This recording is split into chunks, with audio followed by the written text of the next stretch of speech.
غلبت الروم في أدنى الأرض وهم من بعد غلبهم سيغلبون في بضع سنين. نحمده ونصلي على رسوله الكريم اما بعد فاعوذ بالله من الشيطان الرجيم بسم الله الرحمن الرحيم رب اشرح لي صدري ويسر لي امري واحلل عقدة من لساني يفقهوا قولي ولم يكن لهم من شركائهم، اور ان کے ٹھہرائے ہوئے شریکوں میں سے کوئی نہ ہوگا شفعاء جو ان کی سفارش کریں.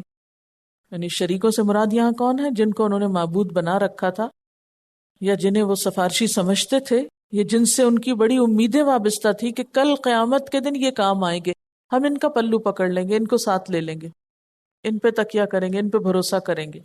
فرمایا وہ تو سب کہیں گم ہو جائیں گے، بلکہ الٹا کیا ہوگا؟ وَكَانُوا بِشُرَكَائِهِمْ كَافِرِينَ، اور وہ اپنے شریکوں کے منکر ہو جائیں گے، ان کا انکار کر دیں گے، وہاں ان کے خدا ہونے کے منکر ہو جائیں گے، کیونکہ وہ دیکھ لیں گے کہ یہ تو کوئی فائدہ نہیں پہنچا رہے، یہ تو کسی کام نہیں آ رہے. اور وہ انکار کیوں کریں گے؟ وہ کہیں گے ہمیں تو پتہ ہی نہیں کہ یہ ہماری عبادت کرتے تھے. آپ دیکھیں دنیا میں معبود کتنی قسم کے، مثلا پتھر کے بت، ان بیچاروں کو کیا پتا ہمارے سامنے کون اپنا ماتھا رگڑ رہا ہے، یہ کیا ہو رہا ہے. سب انسان جیسی اعلیٰ و عرفہ مخلوق پتھروں کے آگے جھکی ہوئی ہے. کیا ہو گیا ان کی عقل کو؟ اور تم ان کے آگے سجدے کر رہے ہو، ان سے مانگ رہے ہو. ان کو تو خبر بھی نہیں کہ تم باہر کیا کر رہے ہو. ان پتھروں کو تو پتہ بھی نہیں کہ تم ان سے کیا مانگ رہے ہو، اور ان کے سامنے پھول لا کے رکھ رہے ہو، یا کھانا لا کے رکھ رہے ہو، یا نظر نیاز لا کے رکھ رہے ہو، یا اپنے بکروں کا گوشت اور خون ان کے سامنے مل رہے ہو. ان کو کیا خبر؟ تو وہ قیامت کے دن بھی ان کے بت یا ان کے شریک یا ان کے معبود یا ان کے بڑے اٹھیں گے، وہ کہیں گے ہمیں تو پتہ ہی نہیں ہے کیا ہو رہا تھا. وَكَانُوا بِشُرَكَائِهِمْ كَافِرِينَ، اس وقت مشرکین خود اقرار کریں گے کہ ہماری غلطی ہے، ان کا تو خدائی میں کوئی حصہ نہ تھا، ان کے خدا ہونے پر انکار کر دیں گے.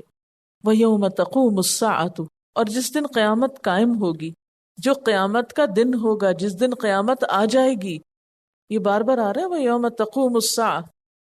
اچھا، تقوم الساعہ یہ بھی عجیب محاورہ ہے. قیامت اٹھ کھڑی ہوگی. تقوموں کا کیا مطلب ہوتا ہے؟ کھڑے ہونا. جس دن قیامت اٹھ کھڑی ہوگی، یوم تقوم الساعہ، تو کیا ہوگا؟ یومئذ یتفرقون، اس دن یہ الگ گروہوں میں بٹ جائیں گے، الگ الگ ہو جائیں گے، ان میں تفرقہ پڑ جائے گا، دائمی جدائی ہو جائے گی، ان میں فرق آ جائے گا. سارے انسانوں کو باہم تقسیم کر دیا جائے گا. ایک طرف وہ لوگ ہوں گے جو اللہ کی عبادت کرنے والے ہوں گے، اور دوسرے اس سے خالی لوگ. آپ دیکھیے کہ انسانوں کو باہم جوڑنے اور کاٹنے والی اصل چیز کیا ہے؟ انسان کا عقیدہ اور ایمان. پھر کیا چیز؟ انسانوں کی دلچسپیاں. ہمیں بھی سوچنا چاہیے کہ ہم کس چیز پر اکٹھے ہوتے ہیں. آج جن لوگوں کے ساتھ ہیں، ہم جن کی کمپنی اختیار کرتے ہیں، جن میں شامل ہیں، قیامت کے دن بھی انہی کے ساتھ اٹھیں گے. المرء مع من احب. جیسے کھیل کے میدان میں دو ٹیمیں ہوتی ہیں نا، آپ یوں سمجھے کہ جیسے دنیا ایک پلے گراؤنڈ ہو تو اس میں دو ٹیمیں، ایک اللہ کے وفاداروں کی اور ایک اللہ کے نافرمانوں کی. قیامت کے دن بھی کیا ہوگا کہ ان دونوں کو الگ الگ کھڑا کر دیا جائے گا. وہاں ایک اور بڑا میدان ہوگا جہاں الگ الگ ہو جائیں گے. یومئذ یتفرقون، سب میں جدائی پڑ جائے گی، ہمیشہ ہمیشہ کے لیے الگ ہو جائیں گے. مجھے کبھی اس بات کی سمجھ نہیں آتی کہ بعض اوقات ہم کچھ لوگوں سے دنیا میں بہت محبت کرتے ہیں، لیکن کبھی ان کو دین کے رستے کی طرف لانے کی کوشش نہیں کرتے. یہ ہماری محبت کس قسم کی محبت ہے؟ یہ کیسی خواہی ہے ہماری کہ ہمیں ان کی آخرت کی فکر ہی نہیں. ہم چاہتے ہیں وہ ہمارے دلوں کے قریب رہیں، ہمارے آس پاس رہیں، ہم سے ناراض نہ ہو، اور ان کی ناراضگی کے خوف سے ہی ہم ان کو حق بات نہیں بتاتے. یعنی ہم ان سے بہت محبت ہے، ہم ان کا دل نہیں دکھی کرنا چاہتے، ہم ان کو کوئی بات نہیں بتا سکتے، یہ پھر ہم سے ناراض ہو جائیں گے، یہ ہمیں چھوڑ دیں گے. تو ہونا کہ قیامت کے دن تو پھر ہمیشہ کے لیے الگ ہو جاؤ گے. وہاں کا فکر کیوں نہیں کرتے؟ جس دن قیامت اٹھ کھڑی ہوگی اس دن تو پھر وہ الگ ہو ہی جائیں گے. اگر محبت سچی ہے تو پھر کیا کرو؟ خود بھی اور ان کو بھی اللہ کی مرضی کے مطابق ڈھالو. دنیا میں تو ہر طرح کے لوگ ایک جگہ پر ہیں نا، اکٹھے ہیں. یہاں تو نہیں کسی کا بھی پتہ چلتا کہ کون کیا ہے. آپ کسی کی ظاہری شکل و صورت سے تو نہیں پہچان سکتے، لیکن اصل حقیقت وہاں کھل جائے گی. دل کے حال بھی سامنے آ جائیں گے، اور باقی عمل بھی جو انسان نے لوگوں کے سامنے کیے، چھپ کر کیے، وہ بھی سامنے آ جائیں گے. اور فیصلہ پھر اس بنیاد پر ہوگا. اسی لیے فرمایا فَأَمَّا الَّذِينَ آمَنُوا وَعَمِلُوا الصَّالِحَاتِ، تو وہ لوگ جو ایمان لائے اور جنہوں نے اچھے کام کیے، فَهُمْ فِي رَوْضَةٍ يُحْبَرُونَ، ایمان کے ساتھ اچھے عمل کا نتیجہ کیا ہوگا کہ وہ ایک باغ میں خوش رکھے جائیں گے. روضہ کہتے ہیں باغ کو، اور اس باغ کو کہتے ہیں جس میں سرسبز اور شاداب زمین ہو، نباتات ہو، رونق ہو، پانی ہو، یعنی عمدہ قسم کا باغ. اور یہ بھی ضروری نہیں کہ ایک ہی باغ ہو، سورۃ الرحمن میں ایک سے زیادہ باغوں کا بھی پتہ چلتا ہے. اور یحبرون کا لفظ ہے بیرے سے، خوش ہونا اور مسرور ہونا. خوشی کے لیے بھی لفظ استعمال ہوتا ہے اور خوش ہونے کے لیے بھی ہوتا ہے. اور حبر ایسی خوشی کو کہتے ہیں جو ماحول کی نظافت، عمدگی اور بہار کی وجہ سے ہوتی. مثلا آپ کسی باغ میں چلے جائیں تو آپ کی فیلنگ ایک دم تبدیل ہو جائے گی. یعنی ماحول کی وجہ سے جو خوشی انسان کو ملتی ہے اس کے لیے یہ لفظ استعمال ہوتا ہے. ویسے تو خوش ہونے کے لیے قرآن پاک میں آپ نے کئی لفظ پڑھے ہیں نا. فَأَمَّا الَّذِينَ آمَنُوا وَعَمِلُوا الصَّالِحَاتِ فَهُمْ فِي رَوْضَةٍ يُحْبَرُونَ، نیک کام کرنے والوں کو ایک باغ میں لے جایا جائے گا، باغ میں رکھا جائے گا جس میں وہ خوش کر دیے جائیں گے. اور اس کے مقابلے میں دوسرے لوگ وَأَمَّا الَّذِينَ كَفَرُوا وَكَذَّبُوا بِآيَاتِنَا، اور لیکن وہ لوگ جنہوں نے کفر کیا اور ہماری آیات کو جھٹلایا، وَلِقَاءِ الْآخِرَةِ، اور آخرت کی ملاقات کو، فَأُولَئِكَ، تو یہی لوگ فی العذاب محضرون، عذاب میں وہ حاضر کیے جائیں گے. محضرون یہ بھی بڑا اہم لفظ ہے. محضر کا لفظ ہے دعاد رے سے ہے، حاضر کیا جانا. مجرموں کو حاضر کس طرح کیا جائے گا؟ زنجیروں میں جکڑ کر، بندھے پاؤں، بندھے ہاتھ، ذلت اور رسوائی اور بے بسی کے ساتھ گھسیٹ کے لائے جائیں گے. جیسے سزا یافتہ قیدی ہوتے ہیں نا، قیدیوں کو کبھی آپ نے دیکھا جب ان کو ایک جیل سے دوسری جیل میں لے جاتے ہیں کیسے لے کے جاتے ہیں؟ یا عدالت میں، چلیے چھوڑیے جیل سے جیل تک، عدالت میں کیسے لے جائے جاتے ہیں؟ مجرم لوگوں کو عدالت میں کس طرح حاضر کیا جاتا ہے؟ بیڑیاں ڈالے ہوئے، بندھے ہوئے، ہتکڑیاں ڈالے ہوئے. اگر کوئی ایسا نظارہ یاد ہو تو اس کو ذہن میں لے آئیے. بالکل اسی طرح مجرم لوگ اس دن، قیامت کے دن، عذاب میں حاضر کیے جائیں گے ذلت و رسوائی کے ساتھ، سزا یافتہ قیدیوں کی طرح. فسبحان اللہ حین تمسون وحین تصبحون، پس پاک ہے اللہ جب تم شام کرتے ہو اور جب تم صبح کرتے ہو. وَلَهُ الْحَمْدُ فِي السَّمَاوَاتِ وَالْأَرْضِ، اور اسی کے لیے ہے تعریف آسمان و زمین میں. وَعَشِيًّا، اور تیسرے پہر، وَحِينَ تُظْهِرُونَ، اور جب تم پہ ظہر کا وقت آتا ہے. فسبحان اللہ، اللہ کی تسبیح بیان ہو رہی ہے. یہ اللہ تعالیٰ کی طرف سے اپنی ذات مقدسہ کے لیے تسبیح ہے. یعنی اللہ تعالیٰ خود اپنی تسبیح بیان کر رہے ہیں، اور مقصد کیا ہے؟ ہماری رہنمائی کہ ہم اس کی تسبیح کیسے کیا کریں اور کب کیا کریں. تو فسبحان اللہ سے مراد یہ کہ تم پاکی بیان کرو اللہ کی. کب؟ حین تم سونا، جب تم شام کرتے ہو، پہلے شام کی بات ہے. اور کب؟ وحین تصبحون، اور جب تم صبح کرتے ہو. شام کے وقت کیوں؟ یا شام کا وقت پہلے کیوں؟ اس لیے کہ رات کی تاریکی کا پیش خیمہ ہوتی ہے شام، اور اس وقت تسبیح کی طلب اور تسبیح کی ضرورت خصوصی طور پر ہوتی. فسبحان اللہ حین تمسون، اور اس وجہ سے بھی ہو سکتی ہے کہ اسلامی کیلنڈر میں شام پہلے آتی ہے نا، یعنی شام سے دن کا آغاز ہو جاتا ہے. اسلامی کیلنڈر کی تاریخ غروب آفتاب سے بدل جاتی. وحین تصبحون، اور جب تم صبح کرتے ہو، دن کا آغاز کرتے ہو. اس آیت اور اس کے بعد کی آیت کے بارے میں بعض روایات میں آتا ہے کہ ان کے پڑھنے سے انسان کی شب و روز کی جو کوتاہیاں ہیں ان کا ازالہ ہوتا ہے. یہ جو صبح شام کی دعائیں نا، ایاک نستعین، ان میں یہ موجود ہے. اس کے بارے میں بھی آتا ہے کہ یہ آیت حضرت ابراہیم علیہ السلام کی وہ دعا ہے جس کی وجہ سے قرآن کریم نے ان کو وفائے عہد کا خطاب دیا. وہ ابراہیم الذی وفا، ابراہیم علیہ السلام کی سنت تھی کہ وہ صبح و شام یہ کلمات پڑھا کرتے تھے. اسی طرح حضرت معاذ بن انس سے روایت ہے کہ حضرت ابراہیم علیہ السلام کی تعریف وفائے عہد سے کرنے کا سبب ان کی یہی دعا تھی. آپ تو نہیں پڑھتے وہ ابراہیم الذی وفا کی سنت پہ عمل کرتے ہوئے ہیں؟ اصل میں یہ بھی تو وفا میں ہی آتا ہے نا. بہت سی باتیں ہم جانتے تو ہوتے ہیں، کرتے کوئی نہیں، تو پھر وہ بے وفائی کی بات ہے نا. علم سے بے وفائی کیسے ہوتی کہ پتہ ہو، فائدہ بھی معلوم ہو اور کر کے نہ دکھائے انسان. ابو داؤد، طبرانی اور ابن سنی وغیرہ نے حضرت ابن عباس سے روایت کیا ہے کہ آپ صلی اللہ علیہ وسلم نے فسبحان اللہ سے لے کے وَكَذَلِكَ تُخْرَجُونَ ان دو آیتوں کے بارے میں فرمایا کہ جس شخص نے صبح کو یہ کلمات پڑھ لیے تو دن بھر میں اس کے عمل میں جو کوتاہی ہوگی وہ ان کلمات کی برکت سے پوری کر دی جائے گی، اور جس نے شام کے وقت پڑھے تو رات کے اعمال کی کوتاہی. اور اس کوتاہی سے مراد فرض نمازوں کو چھوڑنا نہیں ہے کہ آپ فرض چھوڑ کے کہیں یہ دعا پڑھ لیتے ہیں سب کمی پوری ہو جائے گی. بہرحال پس پاک ہے اللہ جب تم صبح کرتے، یعنی پاکی بیان کرو اللہ کی. اور تسبیح کے علاوہ اس سے مراد نماز بھی لی گئی. اسی لیے ہم دیکھتے ہیں کہ ابن عباس سے کسی نے پوچھا تھا کہ قرآن پاک میں نمازوں کے اوقات کہاں ہیں، تو انہوں نے یہی آیت پڑھ کے سنائی تھی.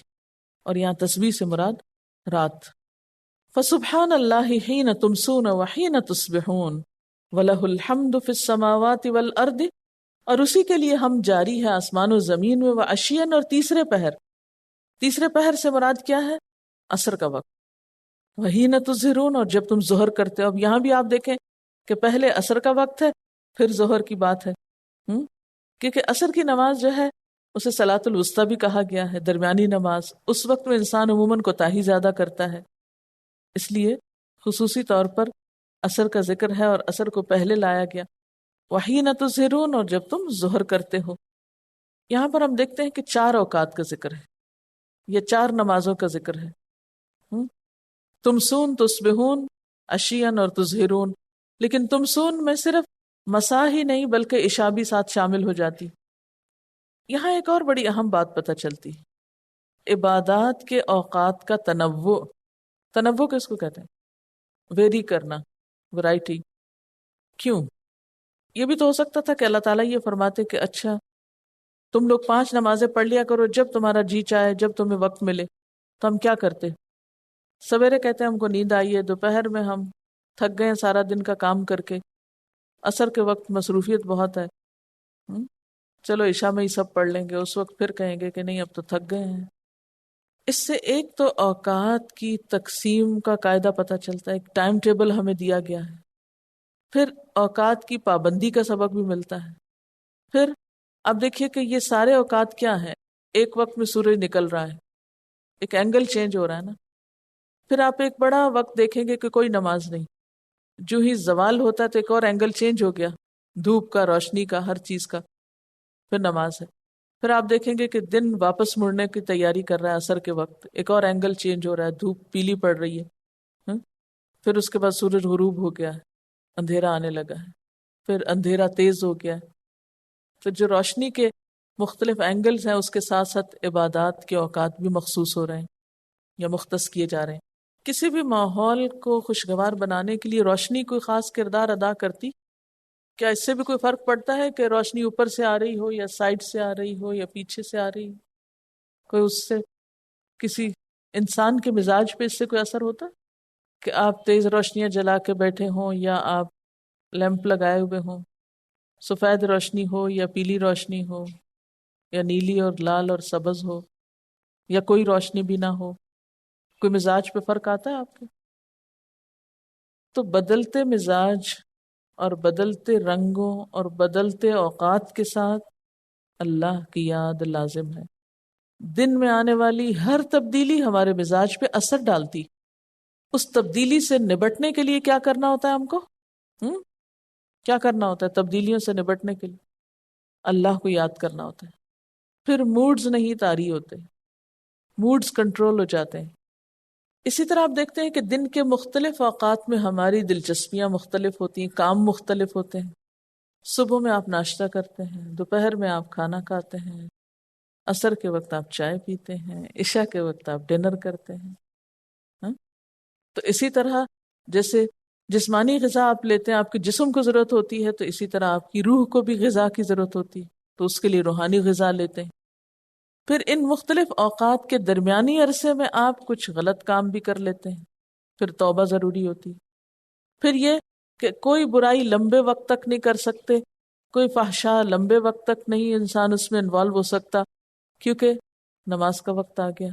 تو ان الصلاۃ تنہا عن الفحشاء والمنکر. تو آپ دیکھ رہے ہیں نا کہ اس صورت کا پچھلی صورت کے ساتھ کتنی جگہوں پر باہم لنک بن رہا ہے. اب مثنیٰ ہونے کی بات سمجھ میں آ رہی ہے نا؟ الحمدللہ. پھر اسی طرح یہ بات بھی دیکھی گئی ہے کہ مختلف اوقات پر جو سورج کی ریز خاص اینگل سے آتی ہے، اس کا انسان کے ذہن اور وجود اور سوچ پر بھی اثر پڑتا ہے. اس کو بھی معتدل رکھنے کے لیے اللہ کا ذکر بہت ضروری ہے. وقت تو بدلتے ہیں لیکن ایک چیز نہیں بدلتی، اور وہ ہے اللہ کی یاد.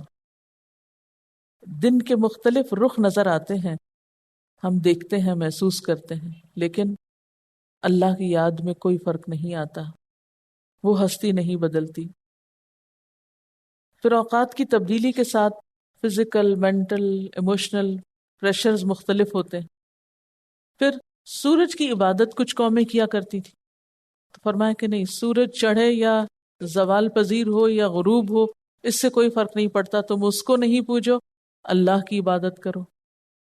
اب اس کا تعلق جا بنتا ہے سورۃ النمل سے، جہاں قوم سبا سورج کو پوجتی تھی. اس کی بھی تردید ہو رہی ہے ایک طرح سے. یہ جو میں بات کر رہی تھی نا کہ سورج کی ریز جب ایک خاص اینگل سے آتی ہیں تو وہ ہمارے جسم پر بھی اثر انداز ہوتی ہے، ہمارے اندر کے جو سسٹم ہیں ان پر بھی اثر ہوتا ہے، ہمارے بلڈ سرکولیشن پر بھی اثر پڑتا ہے. تو ان ساری چیزوں کی جو ہمارے جسم کے اندر، کیونکہ اولم یتفکروا فی انفسہم، ہم اپنے آپ پہ غور نہیں کرتے. یعنی ایک رنگ بدل رہے ہیں کائنات میں، اس کا ری ایکشن ہو رہا ہے ہماری ذات کے اندر. تو بدلتے وقت اور بدلتے حالات اور بدلتے موڈز اور بدلتی سچویشن میں ایک چیز کو نہیں بدلنا، اور وہ ہے اللہ کی یاد. یعنی وقت بدلے، موسم بدلے، دن کے مختلف زاویے بدلے، لیکن ہمیں نہیں بدلنا، ہمیں اپنی عبادت پر قائم ہی رہنا ہے. اس سے پتہ چلتا ہے نا کہ اللہ کی عبادت کسی موڈ کے تابع نہیں ہے، کہ دن میں اگر رنگ بدل رہا ہے، سویر کا رنگ آپ کو روشنی کا زیادہ پسند ہے تو آپ کہ میں اس وقت تو بہت خوشی سے عبادت کر سکتی، اور مغرب کے وقت میرا موڈ آف ہوتا ہے، میں نہیں کر سکتی. نہیں، چاہے سورج طلوع ہو رہا ہے، دن کا آغاز ہو رہا ہے، یا دن کی انتہا ہو رہی ہے، اللہ کی عبادت ہر دم کرنا ہے. فسبحان اللہ حین تمسون وحین تصبحون وَلَهُ الْحَمْدُ فِي السَّمَاوَاتِ وَالْأَرْضِ وَعَشِيًّا وَحِينَ تُظْهِرُونَ يُخْرِجُ الْحَيَّ مِنَ الْمَيِّتِ وَيُخْرِجُ الْمَيِّتَ مِنَ الْحَيِّ وَيُحْيِي الْأَرْضَ بَعْدَ مَوْتِهَا وَكَذَلِكَ تُخْرَجُونَ. وہ زندہ میں سے مردہ کو نکالتا ہے اور مردے میں سے زندہ کو نکالتا ہے، اور زمین کو اس کی موت کے بعد زندگی بخشتا ہے. وَكَذَلِكَ تُخْرَجُونَ، تم بھی اسی طرح نکال لیے جاؤ گے. یعنی زمین پر ہونے والی ہر آن تبدیلیوں میں سے کیا ہے؟ کوئی جی رہا ہے، کوئی مر رہا ہے، کوئی آ رہا ہے، کوئی جا رہا ہے. اگر آج یہ دنیا قائم ہے تو کل یہ ختم ہو جائے گی، اور پھر ایک وقت آئے گا کہ دوبارہ نکال لی جائے گی، دوبارہ زندہ کر دیے جائیں گے سب. اسی طرح تم بھی پیدا کر دیے جاؤ گے. مردہ زمین پہ بارش پڑتی ہے تو بہت سے نباتات، پودے اور مختلف چیزیں پیدا ہوتی ہیں. صرف پودے وغیرہ ہی نہیں پیدا ہوتے، بہت سے حیوانات بھی پیدا ہوتے ہیں. مثلا برسات کے موسم میں بہت سے مینڈک ٹررانے لگتے ہیں، پتہ نہیں آپ نے مشاہدہ کیا یا نہیں. تو اس میں آپ نے دیکھا ہوگا کہ خاص قسم کا شور فضا میں ہوتا ہے رات کے وقت. مختلف قسم کے جانور بول رہے ہوتے ہیں، جھینگر وغیرہ، اور دن کو مختلف قسم کے نئے نئے پرندے آ کے بولتے ہیں. حشرات الارض زمین سے نکلتے ہیں، پروانے پیدا ہوتے ہیں، روشنیوں کے ارد گرد گھومتے ہیں، جیتے ہیں اور مرتے ہیں۔ اسی طرح اللہ تعالیٰ فرماتے ہیں کہ اگر ایک بارش کے ہونے سے اتنی ساری زندگی وجود میں آتی ہے تو تم بھی پیدا کر دیے جاؤ گے۔ تمہارا بھی مرنے کے بعد دوبارہ پیدا ہونا کچھ مشکل نہیں۔ مردہ انسانوں کا بھی موسم برسات آ جائے گا قیامت کے دن۔ وَمِنْ آيَاتِهِ أَنْ خَلَقَكُم مِّن تُرَابٍ ثم اذا انتم بشر تنتشرون۔ ومن آیاتہ، اور اس کی نشانیوں میں سے ہے کیا؟ ان خلقکم، کہ اس نے پیدا کیا تم کو۔ تم سے مراد انسان ہے یہاں۔ کس سے پیدا کیا؟ من تراب، مٹی سے۔ ثم اذا انتم بشر، پھر تم انسان ہو جو تنتشرون، پھیلتے چلے جا رہے ہو۔ انسان کیا ہے؟ چند عناصر کا مجموعہ جو اس زمین میں ہر جگہ پائے جاتے ہیں۔ انسان کن چیزوں سے مل کر بنا ہے؟ سوڈیم، کیلشیم، کاربن اور اسی طرح کے کچھ اور نمکیات یا عناصر۔ اب تو انسان نے یہ بھی پتہ لگا لیا ہے کہ ایک انسان کے اندر ان تمام چیزوں کی کیا مقدار ہے، یا ہر چیز کتنی مقدار کے ساتھ باہم ملائی گئی ہے۔ لیکن یہ سب کچھ جاننے کے باوجود آج تک انسان ان تمام چیزوں کو ملا کر کسی انسان کو وجود میں نہیں لا سکا۔ یہ وہی رب ہے جس نے ان عناصر سے انسان کی تخلیق کی۔